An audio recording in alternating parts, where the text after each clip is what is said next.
Hello guys, welcome to my channel. As you can see in the picture today, we will start the story of what if Kaguya was secretly in love with Naruto. The path chooses the traveler. The grotesque mockery of a tree loomed on the horizon, and all she could see were eyes everywhere. Its branches grew and grew, covering the sky and reaching for the sun. The moon turned blood red as the Sharingan that had been a part of it all, and it was then that she missed the color white the most. The white of the Byakugan, pure and unsullied. The alliance was done, for the cage were defeated, and Naruto-kun was. While lying on the ground in a pool of his own blood, his heart stopped and Sakura's hands still stuck in his chest, desperately trying to wake him up. Black Zetsu had taken their only chance at saving him, and Obito had given in so easily. His body was being used for the ultimate end, for what he had wanted to start, despite his final regrets. She stood speechless as the tears ran down her pale face, and her hair stuck uncomfortably close to her neck, the heat of the setting sun and the red of the sky reflected in her white gaze. Niju was impaled on a couple of wooden sticks. She almost wanted to laugh at the stupidity of it all. They had all worked so hard, trying again and again. They had been so close, she had been so close. But they had failed, and so it was time. Madara's maniacal, ridiculously cliched villainous laugh rang through the desert, and the tree's fruit grew considerably larger, its thick violet-red skin pulsating grossly. The branch inched closer and closer to his outstretched hand, as he dodged the futile attacks. The tree wanted him to eat its fruit, not like the first time. The wind blew faster, and then he pulled the ripe fruit off the stem, his hand clenching so tightly that the crimson juice and pulp ran down his hand, and mingled with the ugly brightness of his chakra cloak. The hazy sunlight was slowly burning away, and she knew it was done. "I promise, we promised," she muttered, crying, and she refused to look behind her, knowing well what her Byakugan had seen. Kiba bleeding, dying. She knows insects, drowning in his blood and weakened without his chakra. Akamaru in half. Ino's eyes half closed and her pretty face obliterated. Shikamaru's intelligence blown on the dirty floor, his precious thoughts leaking out like water from a tipped-over vase. Chaoji, Lee, Tenten were standing on their last legs, trembling. Sasuke-san was dead already. Her family, clansmen were gone, as rest of the world would soon be. She would not look back. Day was fading fast. If one were to look at the situation objectively, she knew the biggest question that would arise. How the hell was weak little Hinata Hyuga still alive after all this? It was simple really. Who would notice her, this wisp of a girl, a see-through ghost, an insignificant blip on the radar in the lives of these gods of shinobi? She had fought in self-defense, preserving her life, like a coward. But then again, she had learned that it was the best to be practical, as she was a very logical person by nature. And though she felt the fight and the will of fire burn through her veins, her legs itched to jump in and shout and fight the very sun itself. But this would not do. She had learned it the hard way that no matter what was always limited. So she used the last of her strength to leap to where Madara was, a reckless abandon filling her as the tree's roots extended towards those unconscious and ready to throw them all into a life of illusion, and supposedly without suffering. She was sort of curious, what kind of life would she find behind that veil, inside the moon's eye? She could not afford to find out. Not now and not ever. So the pale-eyed ghost, the insignificant blip on the radar, leapt in front of the grinning Madara, and he waited for her futile attack. He laughed and looked at her incredulously as she pulled out a kunai, her fingers steady. Hinata-chan knew. She heard Tenten's cry, and Chaoji's shout, and Sakura's sob. She ignored them, kunai at the ready, the reckless rush of adrenaline pushing her to stupidity and revenge.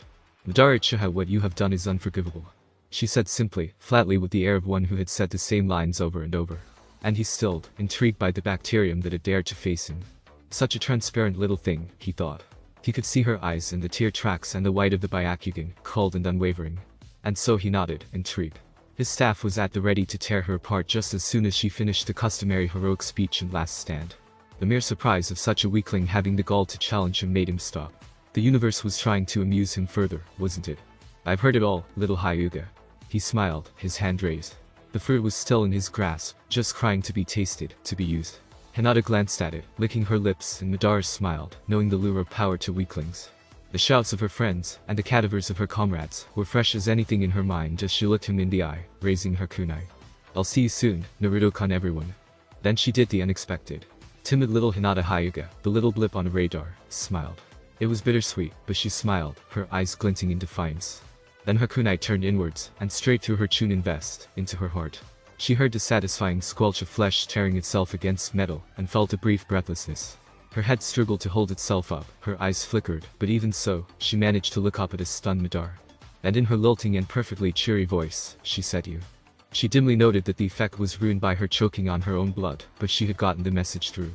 Her heart stopped beating, just as Naruto's had, just as so many others today. She felt her sight grow dark and her body fall forward. 5 was the last thing to cross her mind before she died. I thought there was no such thing as destiny. She whispered hoarsely, clinging desperately to an ideal broken on the futility of their plight, the uselessness of her life. And her companion gave her that same self-assured, enigmatic smile. Her plump lips stretching into an alien gesture that looked so out of place on the white face. The ghost or Grim Reaper Hinata had thought upon seeing her companion for the first time. Indeed, the whiteness of her attire, the silver of her hair, of her eyes, lent themselves to the image. Is there no such thing? She replied, suddenly, her voice surprisingly soft and lilting. She spoke in a maternal tinge in her speech, and something about it made Hinata shiver. It did not sound right. But then again, maybe motherly fit more so than she thought, because this woman was after all her honorable great-grandmother. I believe she was stopped by a light thrill of a laugh, and she stood aghast as the mother of Shinobi laughed at her. A delicate hand came to cover the giggling mouth, ever so polite and ladylike. She never let little Hinata forget that she was still a princess. The woman looked down at the younger girl, her progeny, her descendant. What a tiny little girl, so transparent and as intangible as the cold light of the stars. Her luminescence lost in the multitude of even brighter celestial bodies. She found it laughable that this girl was one of her direct descendants. The Hyuga had succeeded in keeping their line pure all to produce this ghost of a girl. What you believe is of little consequence. The path chooses the traveler. The traveler has no choice. So why am I here? Hinata asked, reeling still from the memory of her last time around. What can someone like me do, when Naruto-kan and Sasuke-san, when the cage could do nothing? The woman in white shifted, and her smile grew, splitting her pretty face nearly in two. Because you have no self. You who are as a ghost, transparent and invisible, can slip in between the cracks, so to speak. Hinata frowned, already knowing how invisible she had been. She has spent entire life fighting against it, strengthening herself. But it seemed even the mother of Shinobi noticed her inadequacies, and the answer did not make her all the more reassured. It was the ghost her me. But she had promised all of them, and so she readied herself again, her very self aching to leave this white void.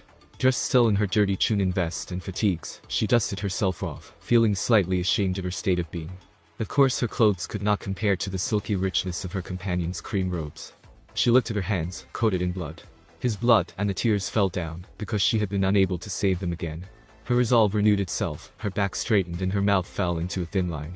She needed to find the sun again, and so she turned her back on her companion, fists clenching and chakra rising. How far will you go this time, little one? She asked uncharacteristically, her cold tone curious for not the first time. Towards the sun. Hinata replied simply, still looking towards where she thought the horizon would have been. Remember, you are limited. The princess chided, an amused tone coloring her words. Hinata nodded, having learned it the hard way. Then again her companion was not very much help with the whole endeavor. She was beginning to think it was a game to the specter, and she knew much more than she was letting on. But right now was not the time for such thoughts, and this time she had a plan sort of. She closed her eyes thinking. The image of 3 posts and a grinning boy came to mind, and she smiled fondly. Her chakra flared, wisps of blue essence cradled her and her hair lifted in a playful dance, the same sensation as before ran up her spine. It was a feeling of stars running through her veins and clouds running through her head. She lifted a hand in the air, saying farewell to her companion. And then just like that, she was gone. The ghost hummed thoughtfully in the wake of Hinata's absence, waiting again because she was simply a cynical type of being. On the first time through. Are you prepared? She asked impatiently, waiting for the sobbing girl's response. Hinata's tears continued to fall, because no matter what happened, she had just come from a place where death had been rampant. She had seen everyone she held dear die, and she herself had refused to succumb to the illusion, and so opted for a suicidal last stand, one last charge against that bastard named Madara-Uchiha. She knew she would die, but she had believed with all her heart that she would have been with all of them again in the next life. And now here she was, caught in some limbo filled with nothing but white. Heck, even its only inhabitant was all white. White hair, white robes, pale face, white eyes and a very cold and detached demeanor. She just wanted to go where everyone else had gone, where they would be waiting. And now Kagaya-sama, the Kagaya was telling her she could go back. It made no sense. Why? She asked, trembling. Simply because you are you. Kagaya answered, and it still made no sense to Hinata Hyuga. Now do you accept or not? She extended a pale hand towards the kneeling girl, her long crimson nails glinting almost in a threatening manner. Hinata looked up into eyes as white as her own, and she was filled with a deep sense of despair, and her regrets just before dying had come back to haunt her. If back then, she had just fought harder, trained more, if back then, she had told Naruto-kan she had loved him, if back then, she had become the heiress sooner, would things have been better if back then, they had just known more. And the possibilities opened up before her, endless and frightening. What could she do with this new chance? Would she, timid little Hinata Hyuga, be able to change the course of their tragic story? Then she nodded, because she had promised that she would do her damnedest to protect them, to save them. She had promised to walk by his side. She placed a blood-caked hand into Kaguya's own immaculate grip, and Hinata shivered because her palms were chilled. Kaguya smiled, her eyes glowing much too brightly, and Hinata had to look away. She felt her chakra rise, and she grew astonished, because she thought she had had no more when she died. An unknown essence began to fill her being, and she felt brighter than she ever had. She felt as if she could fly at warp speed, touch the planets and dance on the stars. Her dark hair mixed and mingled with Kaguya's silver strands as the transaction continued. And in her memories, she saw her friends and their laughter. They passed her by like photos in an old album, preserved in time just like the flowers she had loved to press so much. Sakura in her doctor's coat, gently comforting a sick patient. Tenten, Lee and Nai sparring in a field of tall grass, elegant and strong in their stances. Sai painting a scenic view of Konoha as Team 7 looked on. Shikamaru and Chaoji at yakiniku, waving at a smiling Ino covered in flower petals. The surly 12-year-old Sasuke giving the tiniest grin as he looked at Naruto. Then it was Naruto at Ichiraku's. Naruto smiling at her weirdness, Naruto getting up after being beaten down by her brother. Naruto looking towards the sun, shining just as warm. Naruto telling her she was strong too. The tears continued to fall, and when the image of a brightly smiling Naruto crossed her mind, a remnant of the day he had returned from training with Jiraiya, when the future had been so warm and full of hope. Kaguya felt it when Hinata had chosen her point of return, her tiny hand tightening its grip ever so slightly. Then Hinata felt herself breaking apart. It was painless and disconcerting as she could see little by little herself becoming transparent. Herself was breaking into infinite particles, and she watched in awe as the blue and white of their chakra seemed to cradle the parts of her, carrying them to who knows where. What she asked, her question referring to everything that was happening. And the strangest sensation of stars in her veins and clouds in her head swept through her. Kaguya merely gave a last warning. You are limited. And with that Hinata was gone in a flare of blue. Brilliant motes of light were left in her wake, and Kaguya stretched her catch one at the tip of her finger. What an odd feeling. It's so warm. She waited, because she knew this first time would not be the last. She woke up with a gasp, her hair sticking to her back uncomfortably, and the sweat running down her neck and soaking her lavender jacket. In the back of her mind, she heard a muted droning, as if someone had tuned into a radio station with a fuzzy signal. Her eyes closed again, hoping to reorient herself, and she felt scared. Her heart was racing and she clutched at her chest, where she had dreamt and felt the pain of a gaping hole. Her heart had been extricated in her last stand by someone. Red eyes red moon white eyes white world. Her head was pounding, and she struggled to grasp the tendrils of memory, the images treading the edges of her thoughts.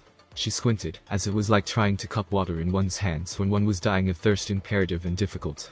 Then ahead her, the memories alien and unlike anything she had ever fathomed flooded her mind's eye, and she began to breathe rapidly, her body unable to accept the absurdity of her situation. Before she began to hyperventilate, she pressed her hands against her mouth, hoping to stifle some of her breath and her panic along with it. Because she had seen everyone die, because the world had been ending when she last saw it. And because she could smell the crisp scent of spring and newly grown leaves that reminded her so much of home that it hurt. She opened her eyes fully, wondering where she was. She shrugged her shoulders to relieve some of their stiffness, and she felt her fingers clutching the fragile stalks of grass. She was trembling, she noted dimly, and then her eyes looked up at the blue sky through the dappled branches of a large oak. She marveled at the simplicity of the azure canvas swept with the white of the clouds. Then the droning became clear, and the voices became distinct. Come on, please. I need a team. Sorry, no can do Akamaru, and I are already assigned to a mission. That's Naruto-kun and Kiba-kun. Her eyes whitened disproportionately, and she knew what was coming next. Soon she saw more blue, a blue so deep, beautiful and familiar, she grew dizzy. It was a blue she had missed even more than the blue of the sky. She felt a heavy pressure behind her eyes. He grinned, his whiskers distorting in his glee and his eyes burning with determination. His thumb pointed towards himself, and he exclaimed, Hinata, don't say anything, and come with me. And then the silence stretched for several long seconds, because the last time she had seen this precious person, he had had a gaping hole in the middle of his chest, and his eyes been closed forever. She had made a final stand, hoping to see him and everyone again, and now. Hinata, he asked, as he saw her cheeks flush and her eyes open wide. Her lips parted in surprise, and her eyes grew bright with tears. Her eyes shone like stars, the color wavering between white and quicksilver.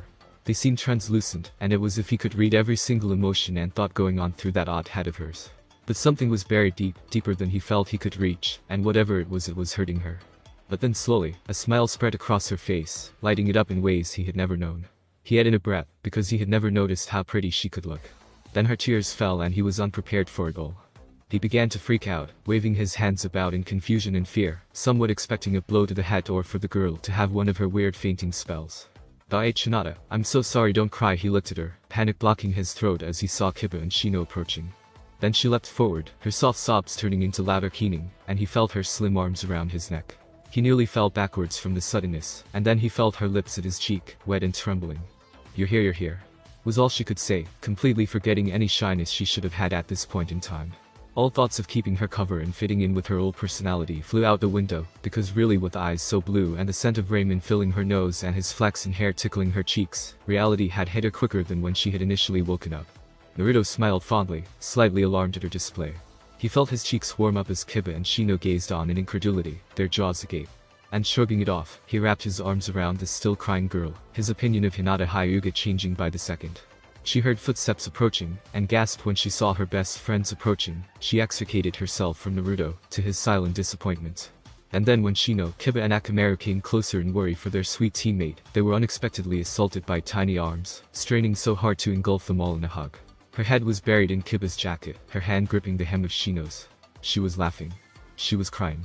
They tried their best to pry out an explanation from her unintelligible replies. Then she wiped away her tears, relief flooding through her. You're all still the same, she said lightly, quickly realizing that she was acting odd to them. To them who had been dead, to them whose blood had decorated her hands as she tried desperately to bring them back. Then she began to laugh again. The relief and immeasurable joy of seeing them again, hearing them again, filled her to the brim. Her giggles echoed across the street. And they laughed as well, because her statements seemed to be a commentary on their previous conversation. Kiba and Shino looked at their teammate in slight relief, attributing her strange crying fit to Naruto's return from his training. Naruto looked on bemused at their interactions, and his hand unconsciously reached for his cheek, exactly where Hinata Hyuga's lips had touched his skin. He looked on in awe as he saw her uninhibited for the first time, and he wondered how come he had never looked closer at someone who could shine so brightly. The heat rose to his face as he watched her giggling and talking animatedly, her eyes gleaming in her unabashed joy. His reverie was broken when he saw something out of place on her person. Kiba noticed too. Hey Hinata, what's that? Kiba exclaimed suddenly, pointing towards a strand of her hair resting on her shoulder. She looked to the side, pulling at the hair until it came into full view, and her heart nearly stopped, because it was glinting silver. You're limited. The words rang through her head, and she reeled inwardly, her breath catching, because somehow she knew that this had everything to do with that. She looked at her reflection in the mirror, one hand grasping the long strand of white hair on her right side. No matter which way she tried to hide it, the silver strands would be seen peeking out from behind the layers of her normal dark hair. Her father and Iji Nai-san had nearly had twin incidents of cardiac arrest when they had seen the streak of white, thinking that she was going through some sort of silly and undignified rebellious phase. Their worries had been all but thrown out the window when upon seeing their incredulous expressions, she had laughed and engulfed them in a too-tight hug. Then she had promptly danced away, humming a sprightly tune, leaving a bewildered Hiashi and Iji behind. Her smile faltered as she perused the silvery hairs cascading down her shoulder. It was odd, really.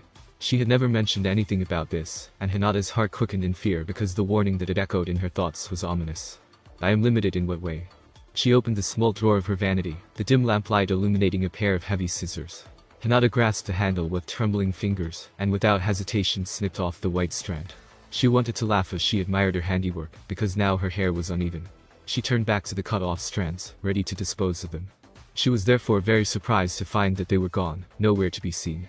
She frowned, and then the tightness in her chest that had persisted ever since day one, as if nudging her in a different direction, flared up. She clutched at her thudding heart, the piercing pain radiating across, and she fell to her knees, her hair cascading around her as she struggled to breath. The clatter of the scissors was deafening as they on the wooden floor. The pain was so great, and because she knew innately that this had everything to do with the hair she had just cut off, she wished out loud, gasping. Please bring it back. She held in the cry, and the room turned blurry, distorted. The familiar feeling of clouds in her head and stars in her blood returned, and then the pain was gone. She glanced around, feeling as if she had never had the pain in the first place. With trembling hands she pulled forwards a strand of hair from her right shoulder. It was as bone white as the moon, glinting in the lamplight. She blinked in surprise as somewhere deep down, she realized that she had just shifted time. She committed mistake after mistake, blunder after blunder. And the tight feeling in her chest and the niggling thoughts at the back of her mind told her this was another one. But she was at a loss, running into dead ends and solutions. Because if one wanted to stop the end of the world, where did one start? So mere 2 weeks after her second chance had begun, she found herself here. She glanced around the room, taking in the familiar setting. The large open windows, the mahogany desk, the water pitcher decorated with elaborate purple azaleas, its matching mug and several picture frames placed here and there. She looked at the calendar on the Hokage's desk, mentally cringing as that day loomed closer and closer. The day Jiraiya-sama would perish, and when the whole pain fiasco would start. She clutched at her ribs, where there once had been, or maybe there would be, a scar. She shook her head, indigo and silvery tendrils flying to and fro, as her memories mixed and mingled in her head. It had been so confusing, because she remembered everything from her first life. She knew what should happen and what would happen. It had led to several slip-ups and tense, and she had garnered a sort of reputation as being at least marginally clairvoyant. The unexpected white streak of hair had not helped in the least, and the initial curiosity had been mortifying. All-seeing eyes indeed, they had joked lightly. But then again, they knew that something like that was extremely rare and unlikely, and so she did not worry. Once in a while, she would catch Shikamaru giving her a quizzical look, as if discerning the cause of her strange mannerisms and behavior. And it was times like that when she found herself stuttering to cover her origins. Then he would quickly sigh and shrug his shoulders, as if saying it was not worth his time to investigate. She had never prized the Naru laziness more than in those moments. Then again, not everything had been exactly the same. Her first evident blunder had been embracing Naruto, giving in to her ardent relief and happiness. Then she had kissed him on the cheek, and she still blushed to think that she had done something so audacious. It had resulted in a more comfortable relationship with Naruto-kun, and then that had blossomed into a wonderful friendship, and she found herself relishing in this new development, even if she knew it had been a mistake. But then again, everything would be done with, everything would be gone if she did not change the course of the future. The click of the door had her turning in surprise, and she relaxed visibly when the Tsunade-sama strode in, perfectly hale and healthy. Hinata's lips trembled and her body hummed with joy, the same joy she felt every time she saw someone who had been dead in her first life, alive and talking. She swiftly got up off of the plump armchair, her toes wiggling in her nervousness and her back bent into a slight bow. She tugged at her sleeves, still getting used to the lavender color that had replaced her flak jacket from the war. It felt so strange, this going backwards and then forwards. Tsunade turned her tawny gaze towards the seemingly timid girl, noting the way that her shoulders turned inwards, and her eyes looked to the ground. This girl looked as if she could so easily be as transient and translucent as the mists that hung over Konoha in the mornings. She grew curious, because Hinata rarely sought her out of her own volition, and she supposed it was because the Hyuga were a private clan, keeping to themselves. But then again, it could simply be because this girl was so darn shy. So naturally, her curiosity piqued at the prospect of what the girl might say. Hinata-chan, to what do I owe the pleasure? She greeted with a warm grin, and gestured to the girl to resume sitting. Hinata watched impassively as her Hokage settled in behind her desk, shifting papers and scrolls to clear the view. She admired the way that the sunlight matched the color of the blonde pigtails, and made the green of her Haori stand out all the more. Sushi swallowed thickly, nervous. What she was about to say would sound utterly ridiculous and stupid, but how else was she going to change anything? So now was the time to strike, while Naruto and Sakura were out searching for Sasuke-sen. And hopefully, she would not find herself in Konoha's mental ward after this. A straitjacket would wash out her pale complexion, and with her dark hair, that was already a problem. She almost laughed at her train of thought, and as it was, her lips twitched in amusement. Tsunade hummed, waiting for Hinata to continue. She shot the girl a look of pity, taking her hesitance to speak her truth as simple timidity. She picked up her mug, and poured in water from the nearby porcelain pitcher. Hinata closed her eyes for a bit, wondering how to make the biggest impact with one statement. What did one usually do in those novels on knowledge? She frowned inwardly, because she had never been particularly well informed on details and top-secret affairs. At least, not until they were divulged or exposed by outside events. Case in point, Naruto being Kurama's Jinchuriki or the Yondaime being his. Got it. She smiled slightly and lifted her gaze towards the Hokage. Tsunade-sama, I know this might sound crazy and utterly insane, and oh so stupid, but I... Tsunade placed down her cup gently, all ears. She laced her fingers together and waited for the truth to come out. I come from the future. She blurted out, and winced, because it sounded just as ridiculous as she had thought. Actually, it was even more so. The silence stretched uncomfortably, and Hinata began to fidget, falling back on her old habits. Oh, how she wished she could have the rug swallow her up, or better yet to go back in time and take back her words. Another fumble in time, another wrinkle in her way. Then Tsunade-sama began to laugh, a hearty laugh that rang through the office, and poor little Hinata wished she was invisible again, the way she used to be. I want to be a ghost.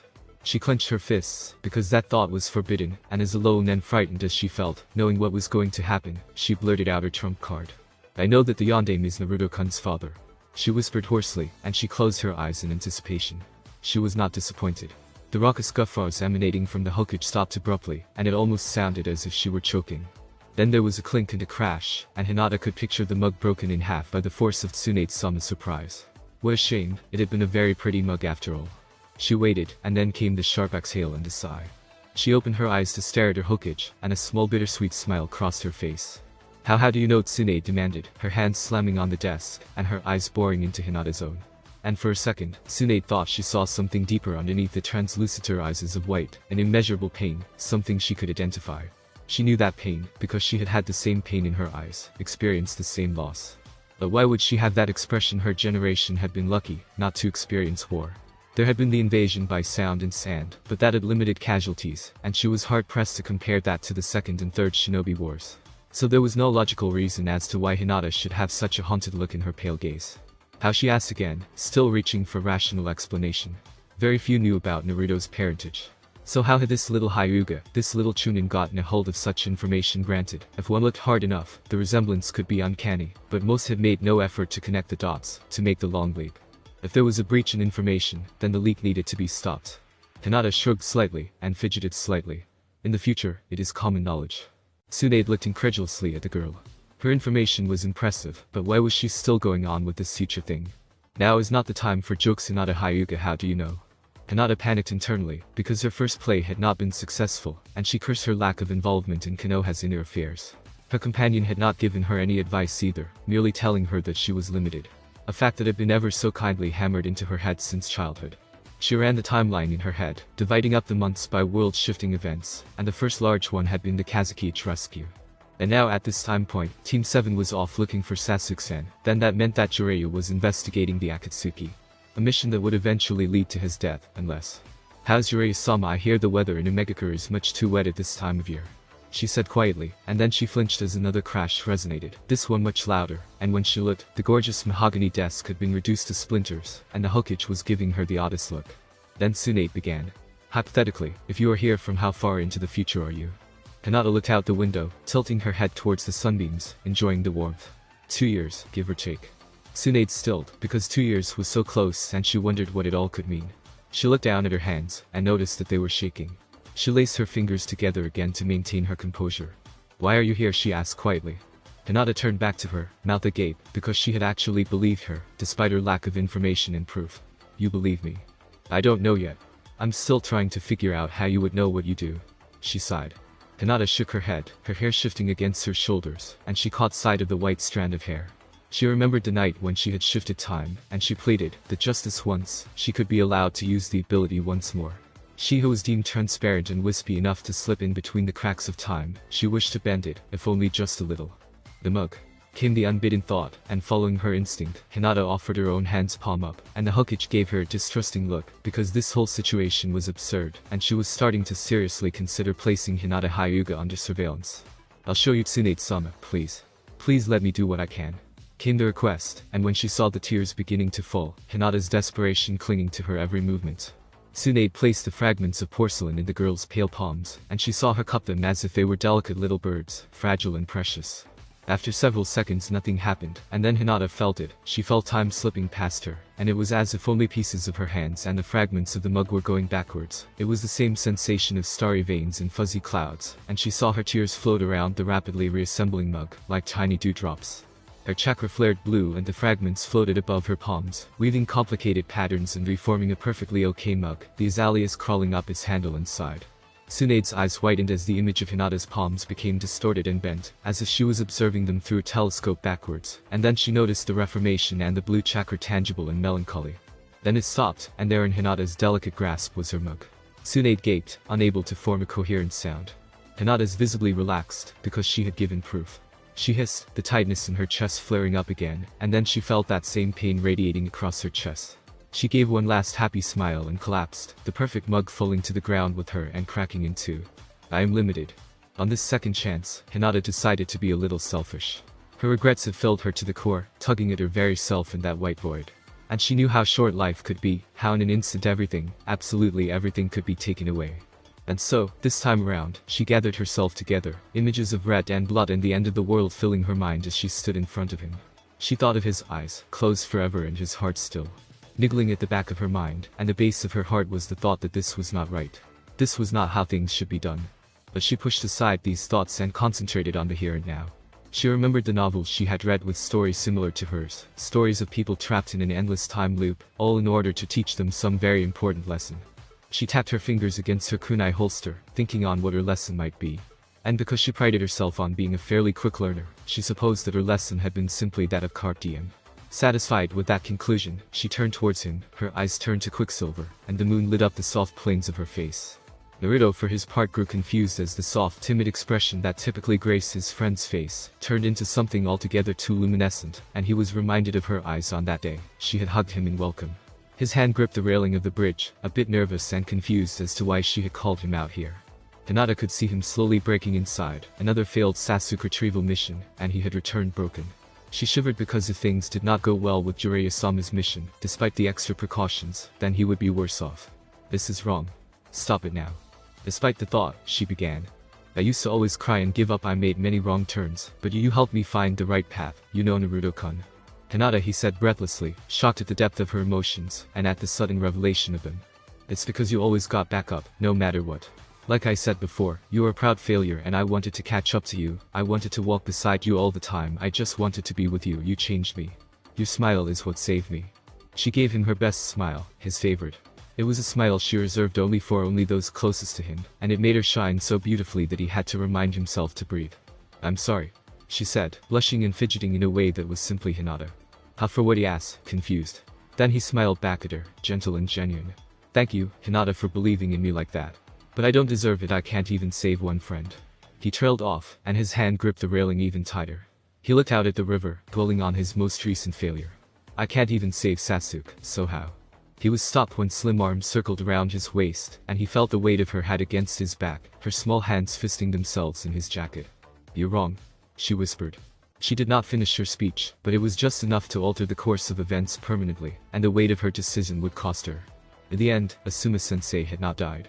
Jiraiya-sama had still perished unfortunately, and pain still invaded, but they had been prepared enough to evacuate the citizens.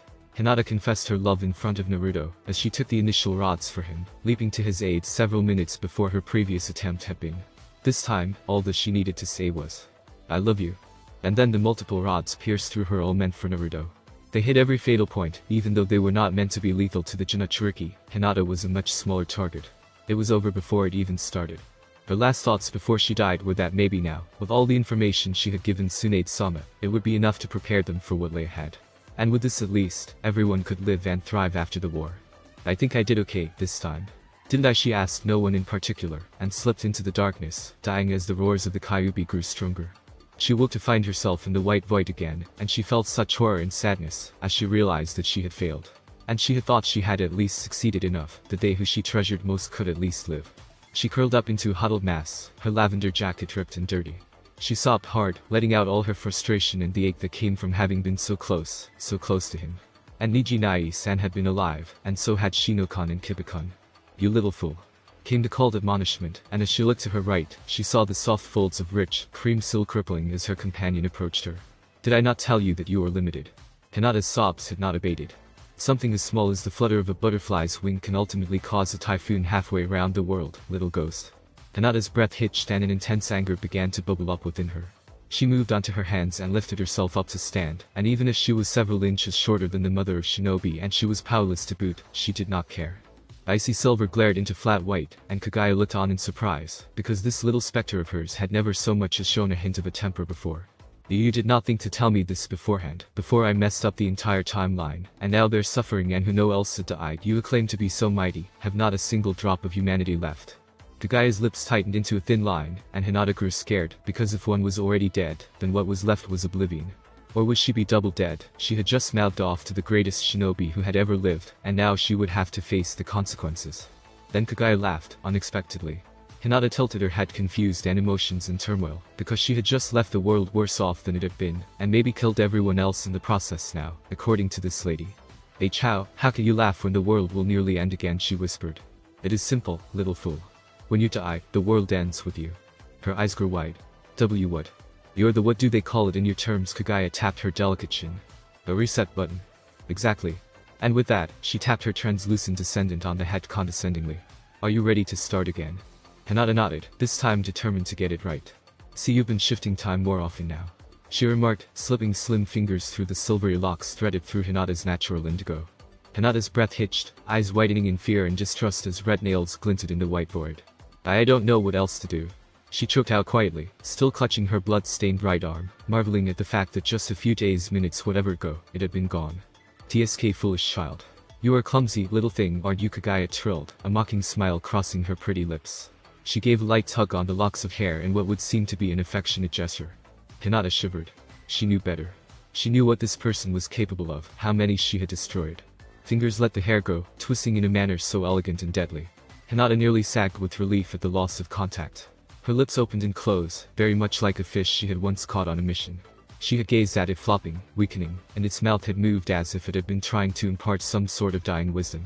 She had been so scared, thinking she had unknowingly caught a river deity in fish form, and she actually had bowed quickly, apologized and thrown it back into the river. Kibikon had laughed and laughed at her.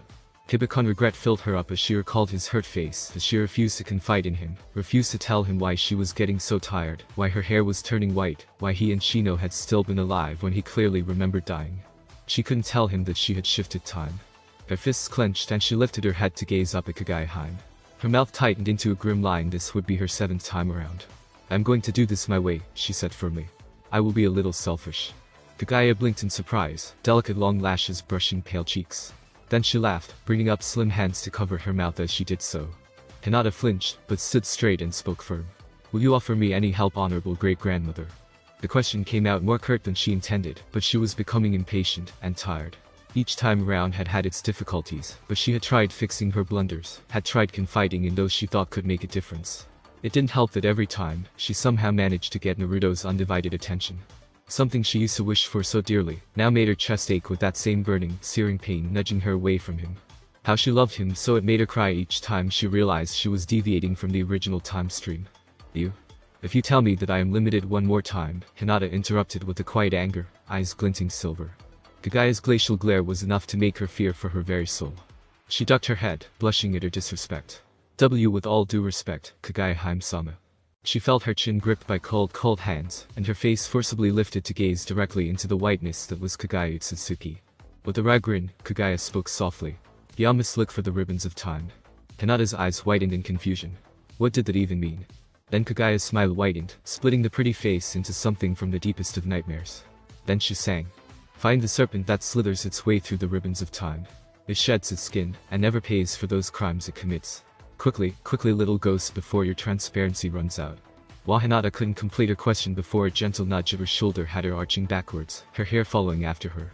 She felt a surge of chakra pushed into her, and then she was falling into the stars and the clouds. It hurt a cold, stinging pain that made her cheeks and hands go numb. Her eyes opened up, the sensation of falling and freezing wind familiar. She blinked rapidly, but the air made it difficult to see as the tears formed from the stinging wind. She caught glimpses of midnight blue, stars and the moon, the sky expansive and gaping up above her. Instinctively, her hand reached up, the fluttering sleeves of a beautiful cream-colored kimono sleeve with silver brocade surprising her. The moon loomed large, full and bright. The scene was familiar, a memory from her 4th life of fall from Hokage Mountain, a suicidal attempt to see the extent of her time-shifting abilities. It hadn't been the fall that killed her. She frowned, not ignorant of the fact that she would soon die if she didn't do something about it. She flared her chakra, coiling it around her in delicate spirals, and then she arched her back to change her position. She twirled through the air, the folds of her kimono swirling with her, and her entire being glinted in the moonlight, an ethereal beauty witnessed by only one soul. Hinata. She turned rapidly, catching sight of a lone figure down all the way down, orange and black jacket, hair of sunshine and eyes of sky. She twirled her chakra a bit more, slowing down her descent. She couldn't fly ... and she was still falling at a fast speed, but she would be able to survive the impact at this rate. Then the nostalgic boom of that jutsu was heard, and soon her vision was dotted with as many Narutos as there were trees in the forest below. She saw them leaping, using each other as platforms to launch the original into the air, and her heart thudded, the adrenaline of falling, and the fact that Naruto-kan was trying so hard to catch her, making it a very stressful moment. Her cheeks flushed and her eyes shone quicksilver. She smiled as she drew closer to him, her chakra flaring out to welcome him in a warm and gentle caress. She got to see him again. He was alive, and that was all that mattered. She had slowed down enough and he had been fast enough that the impact of his arms didn't hurt all that much. And she smiled at him, wrapping slim arms around his neck as he looked at her in a way that made her bare toes wiggle and her body burn. He remained quiet as they fell, the remaining clones popping as they used their bodies to slow down the fall. He leapt from one to the other, his pace maddening, and his face set in a stony expression. They landed on a tree branch, and he set her down on her feet gently, supporting her to make sure she hadn't been hurt in the process of her stupid, what the hell were you thinking? He growled at her, anger born of worry. His eyes were hard and accusing, his arms holding her shoulders in a vice-like grip as he looked down at her. She blinked up at him, her smile comically frozen in place as she struggled to come up with a decent answer. I was. She started, eyes shifting to the left and right, as if she could find the answer if she looked hard enough. He grunted, his teeth clenched and waiting for an answer. I was practicing a new jutsu, she finished lamely, wringing her hands in the sleeves of her pretty kimono. She waited for a reprimand and was surprised when she was pulled into a warm embrace, her nose buried in the folds of his jacket. She stiffened, so flustered that she barely registered the fact that his zipper was uncomfortably digging into her cheek, or that her entire was pressed up against his like some shameless hussy. Is that what I'm, a shameless hussy? Oh dear, this isn't proper. He's a boy, and this I isn't proper. And then in the darkest, deepest recesses of her mind came the remark. He's no boy. He pulled her closer, his hands falling to her waist, and she felt exactly how right she was pressing up against her stomach. Well, what is that? What is that? She panicked and reddened, feeling a little silly because she was technically more than half a century old, and she still had not experienced this aspect of living. She had never even come close, having loved the same person for all her lives. Vaguely she wondered if this was a healthy thing, or if she was just obsessed. She shook her head. No, it was simply whom she was. Her face flushed, the entire incident too much, and coupled with the use of her chakra to navigate her fall, she fainted. Naruto's head hurt with all that was going on. First, he had seen his best friend from childhood nearly kill herself. Then he had noticed how beautiful she had looked, shining in the moonlight, and he had to ask himself where she had learned to dance like that in the air. He had almost believed her to be some sort living embodiment of a falling star, like someone he had seen in a dream, until he saw the indigo hair, and felt the unique pull of her chakra, warm and welcoming. He had rushed in without a second thought, worry coursing through his being at how stupid she had been to try something like this.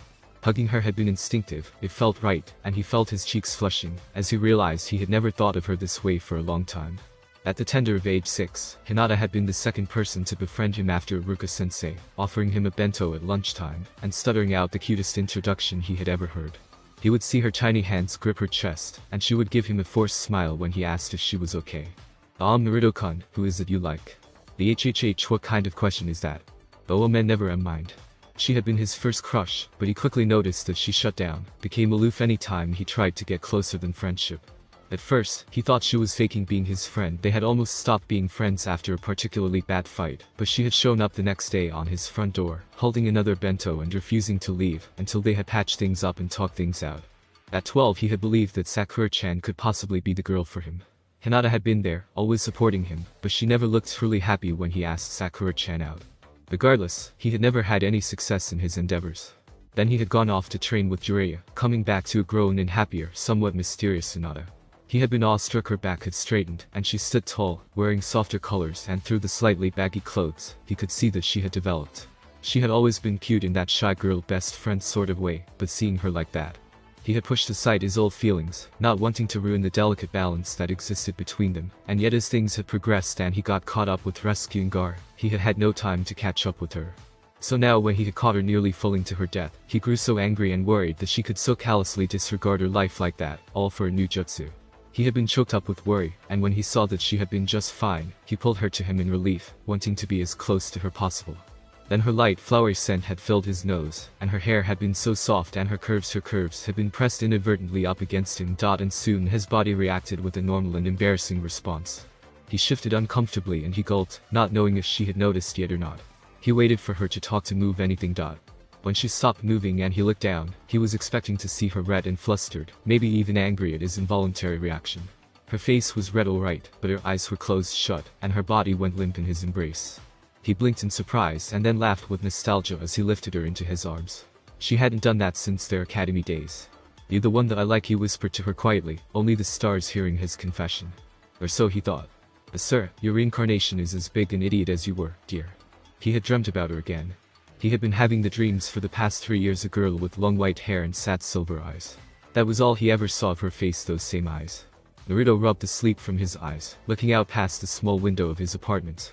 The moon was lower in the sky than when he had fallen asleep. It was still dark, and the summer cicadas were droning on and on.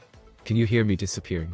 Always, the same girl, and this time they had been together in a field of sunflowers, her head tilted towards the sun, just like the blossoms. She had almost turned around, almost. As soon as he had opened his mouth to speak, she had stiffened, her hair shifting with her movements. Then the ground had cracked open beneath them, earth rumbling and slipping past them like time through their hands. The sunflowers had wilted, and then the moon had replaced the sun, red as blood and full. The sky darkened to a purple black, and he heard her weeping, standing in the same spot, untouched and unsullied, her white sunders waving in the humid, hot wind, and her skin pale in the red light. Then little by little, she began disappearing, her very self breaking up into shimmering motes of light. He felt his heart break a little with each one, and he reached for her, hands outstretched through a growing haze. And for some reason, when he called for her, his voice echoed eerily. He could hear himself at different ages, the voices syncing together in a heart-wrenching cry for the stranger in white. It was disorienting and he stumbled, falling before he could reach her. The fog grew thicker and he felt hot tears traveling down his cheeks. She disappeared. The world fell apart around him and then he woke up. He brought a hand to his chest, his heart racing underneath his sweaty palm, and he slid open the window to let in some air. Why couldn't he have normal dreams like everyone else? He buried his head in his hands, legs splayed out across his small bed, sweat glistening and decorating his neck and bare shoulders. Dreams of the girl were always horrific, dying, world-ending, blood, red moon. He had never really sought help for them, figuring that they were just products of his imagination. But they always seemed so real. Maybe it was time to ask for help. Maybe Shikamaru. No, he would laugh. Sakura would describe it as nonsense, and give him some kind of weird, icky medical test. Sai was a bastard as it was. He didn't need to give him any more ammo for his insults. Hinata, his heart leapt at the thought of seeing her again, and a silly grin spread across his face. Hinata was exactly the right person to ask about this kind of thing. She was kind and patient, and even if she thought he was odd, she wouldn't fault him for it. Then he remembered that he had made her faint again, and he worried that things might be ruined. He groaned, dramatically throwing himself back onto his bed and lay there for a bit, staring at the cracks in his ceiling. He thought about ways to maybe make things a little less awkward, a little more like they used to be. Stupid body, stupid me, stupid Hinata's curvy bow guy, he groaned, rolling over and knocking his sheets to the ground. He huffed, not caring because it was too hot and sticky to be under the covers anyway. He rolled back over, restless and face flushed. His feet hit the wall with a painful thud.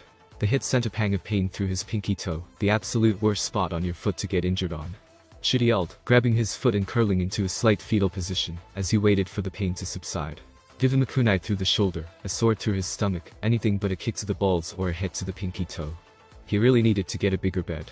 Shikamaru stopped in his tracks, staring at the unusual occupant of his usual desk at the Konoha library. It was a perfect seat, with a cushion so soft and pliable and a nice window adjacent to it, that let in the natural light. It was just right. It was also tucked into a quiet corner, away from annoying visitors, and hidden by the tall mahogany shelves labeled mythological fiction. He frowned. Judging by the stack of books to her right, bookmarked, and those to her left, sorted in alphabetical order, he deduced that she had been here for a few hours already, and that she would stay for a while yet. She was hunched over a particularly menacing volume, her face set into an almost scowl, which looked so out of place on Hinata Hyuga that he had to stop and remind himself that this was real life. He noticed as she tugged at her dark long sleeve, agitated and frustrated. He deliberated between going over and offering his help or moving on, torn between curiosity and slight annoyance that she had taken over his desk. Curiosity won out in the end, and he heaved a sigh as he put his hands into the pockets of his chunin vest and made his way towards the girl. Glancing quickly at the title of the page she was reading, he made out the word Ouroboros. Interesting. When she didn't even lift up her head to look at him, he cleared his throat, cocking an eyebrow or uncharacteristic obliviousness. Wide, white eyes turned to look at her visitor, and he saw the dawning comprehension alight on her expression like a slightly drunken bird landing on a windowsill. She blushed, banged her head slightly as a soft apology left her lips. Good afternoon, Hinata, he said calmly, tilting his head towards her book. What are you reading? She paled a bit, her pallor chalk white. Just researching some mythology for a mission. He did not miss the pause or the way her eyes shifted to the left. Oh heavens, he almost pitied the poor girl because she was just that bad of a liar. But he decided not to push too much, and let his curiosity slide just a bit. He wasn't Ino by any stretch of the imagination, and interrogation was her forte. Ouroboros. Yes, it's a snake that beats its own tail. Mostly used to represent the eternal return or the cyclicality of existence. A legend from the ancient East, it's still used today by some small sects of religion and in creative works. He quoted exactly from the passage she had just read. Her eyes widened and she nodded, impressed. Do you need any help? He asked casually, shrugging his shoulders as if to say his recital hadn't been a big deal. She shook her head vehemently, and looked at him with something akin to suspicion, but then again Hinata was never distrustful, was she? Looking at her for a full second, and deciding that whatever she was hiding wasn't really as interesting as it had looked, he lifted a hand in a lazy wave and turned to leave. Shikamaru-kun, wait. He stopped a bit by the book stacks, turning to look at her with a questioning expression. Do you know anything about a serpent that slithers its way through the ribbons of time? She paused, tension threaded through her back as she waited for his response. Again, something she said sounded so weird, just like that first time with Tsunade-sama. At least this wasn't about time travel. Or at least about her own time travel. He cocked his head, eyes rolling in their sockets up towards the ceiling. She sighed in relief. He was actually looking for something in that expansive genius of his. He snapped his fingers and his expression cleared. Yeah, I've only heard about the ribbons of time thing, though. Eagerly she stood up, placing her palms on the table firmly. Really, can you tell me about it? He blinked at her excitement, and she flushed to realize she had overreacted, but she had been so caught up in her research, and had yet to find anything really related to what Kaguya Hime-sama had sang. She was tired and slightly angry because she had been forced into this timeline again, a place Kaguya Hime had forcibly decided was where she would begin this time cycle. She had had no choice this time, and it rankled to have had some of her freedom taken away. But as much as she resented it, she had to admit it gave her some direction with which to start, seeing as she was familiar with the dynamic in this lifetime, and she had managed to keep things somewhat on track, disregarding her death by chakra overuse, trying to shift time to revive Asuma-sensei. And this had shown her that she could even jump back into an old timeline in the first place. She simply had to select the proper memory and poof, it would work, at least she hoped so. The only worry was that things would deviate so far that her memory of the old timeline would become faulty, and she would be unable to set things on their course. Ah, sorry. Please continue, Shikamaru-kun. She smiled apologetically. There's a saying that time is like a river, right? Well, there's a belief that posits that it's more like a series of ribbons, each one tied and connected to a different being. Hinata nodded, her eyes wide and excited. The ribbons flow and pull at the one they're attached to, leading them down their destined path. He paused. Oh, is there anything else? He shrugged his shoulders. That's all I know. I'm not really into that whole metaphysics thing anyway. Oh, she said again, a bit disappointed. But, about that snake thing, people say that a white snake and even Ouroboros can be used to represent immortality. So in that sense, those snakes can defy the flow of time. Maybe. Hinata gasped slightly and placed her fist gently into the palm of her open hand in a gesture of comprehension. With a happy thank you to Shikamaru and a promise to make it up to him, she went back to her books, pulling out 2 more from the stack to the right and flipping through the pages, writing notes quickly and neatly. He sighed at the troublesome girl and decided that that had been his good deed for today. His desk was lost to him too, for the meanwhile. So with a heavy sigh, he rolled his shoulders as if he carried the weight of the world and headed out of the library, wanting to watch the clouds for a bit. Hinata quickly wrote down Shikamaru's comments, lightly biting on the end of her pencil as she mulled over the possibilities. A snake that was immortal that never paid for its crimes. With the thought, she let her head fall on the table, exhausted and at a dead end. What did it all mean? Why had Kaguya Hime-sama been so cryptic? Timeline 4 had started early, somewhere in between the Uchiha massacre, and 6 years before Naruto-kun's run-in with the criminal Mizuki. She wiggled her fingers, mentally counting down the time left she had to do what she needed to do. Stuck in loop 7 against her will, she would continue her unfinished goal from timeline 4. Making a mental note to find some way to store away memories to make things easier in the future, she leafed through a couple more books, the feeling of stars in her veins, telling her that she was on the right path for once. She heard the slight ticking of the clock hanging on the wall overhead. She ignored it. Clocks no longer held any power over her sense of urgency. Everything was measured in moments, from one action to the next. That was how she would live from now on. And there, with the warm sunbeams of late afternoon streaming in through the window and the quiet ticking of the clock, she felt her eyelids grow heavy. She stifled a yawn and rested her head on her arms. Just a quick nap, she thought to herself. She drifted off to sleep, for once not dreaming of red moons or white eyes. Where is she? He wondered out loud, looking up at the blue sky as he walked through the bustling streets. He had gone to ask for her at the Hyuga compound, only to have a suspicious Niji say that she had been out since early morning. Then he had been lifted up off the ground by the collar of his shirt, Niji's Byakugan activated, and he had been through the interrogation of his life. Fending off questions of his exact business with Hinata-sama, and what he had done to make her faint last night. Needless to say, he was glad he had sent in a clone. Kiba and Shino said they hadn't seen her since yesterday morning, and Tenten said she had seen her heading in the direction of the town center. He had managed to reach the town square, just in time to see a sighing Shikamaru descend down the library steps. Shikamaru turned to him, and tilted his head in greeting, asking why he was here. I was just looking for Hinata-chan, he said sheepishly, rubbing the back of his neck. Shikamaru gave him a quizzical look, folding his arms over his chest and leaning up against the railing. Why? Naruto reddened and Shikamaru nodded, satisfied with his conclusions. She's in there. He pointed to the green wooden doors of the building with his thumb. Then with another muttered troublesome, he left the scene. After looking past several book stacks, Naruto found her. Her eyes were closed, rosy lips parted as she breathed lightly. Her hair splayed around her in coils of indigo and the occasional silver. The sun illuminated her pale skin, her blush not present. His heart thudded in his chest, his cheeks reddening. A soft smile crossed his face and he approached her. He glanced at the pages resting under her arms, covered in illustrations of fantastic creatures, including one 8-headed snaky-looking monster. He frowned at that, the thing reminding him too much of a certain snake Sanin and a disappeared friend. His fists involuntarily clenched at the reminder, his teeth bared. Then she shifted in her sleep, a silky strand of hair moving into her face. He relaxed, chuckling slightly as her nose twitched adorably at the ticklish sensation. His gaze softened, blue eyes shining with some sort of longing. Unconsciously, he reached over and with the gentlest touch, moved the hair back and tucked it behind her delicate ear. He stilled when she began to stir, her eyes opening just a bit as she stared up at him sleepily. And for just a moment, his heart stopped because he thought that in the sun, they looked a lot like the silver eyes of the girl in his dreams. Sorry. He apologized, not meaning to wake her up. She continued to look up at him, as if through a fog, tears gathering at the edges. Please, don't die. Hinata, he gaped, not understanding. Her eyes slid closed again, the tears falling and a soft sigh escaping as she returned to her odd slumber. He watched as the liquid droplets fell onto the richly colored illustrations, soaking into the decades-old paper. Hinata, he ventured, scared by her sudden request. Her light breathing told him she had fallen back asleep, and the spell of her sleeping expression had been rendered null by the eerie pleading she had uttered. He reached to touch her shoulder, and as soon as he made contact with one of the white strands of hair cascading down her back, he felt something energy, chakra. He wasn't sure shoot straight up his arm. Can you hear me disappearing? He quickly pulled back with a cry of shock, his hand trembling as he looked at his fingers. A slight tingling lingered and for some reason the sensation brought to mind stars in his veins.